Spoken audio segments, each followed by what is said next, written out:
मोक्षदा एकादशी व्रत कथा।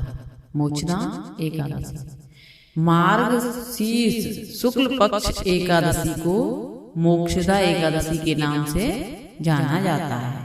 इसी दिन भगवान श्री कृष्ण ने महाभारत युद्ध प्रारंभ होने से पूर्व मोहित हुए अर्जुन को श्रीमद् भागवत गीता का उपदेश दिया था। इसलिए इस दिन गीता जयंती भी मनाई जाती है। इस दिन श्री कृष्ण व गीता की पूजा आरती करके उसका पाठ करना चाहिए। मोक्षदा एकादशी के दिन मिथ्या भाषण, चुगली तथा अन्य दुष्कर्मों का त्याग करना चाहिए।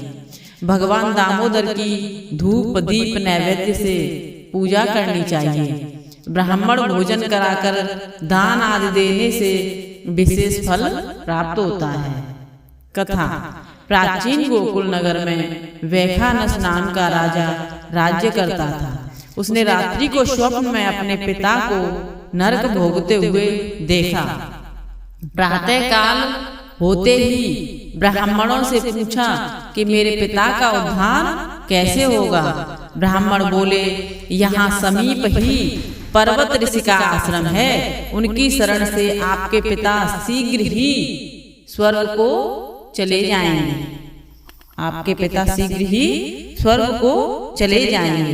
राजा पर्वत ऋषि की शरण में गया और दंडवत करके अपनी समस्या बताई और उसका समाधान पूछा।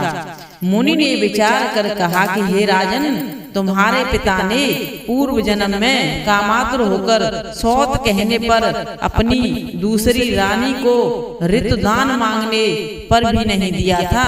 उसी पाप कर्म के फलस्वरूप वह नरक में है। उनके उद्धार हेतु तुम मार्गशीर्ष माह की शुक्ल पक्ष की एकादशी को उपवास करके उसका पुण्य अपने पिता को संकल्प कर दो। उसका जो पुण्य है अपने पिता को दे दो।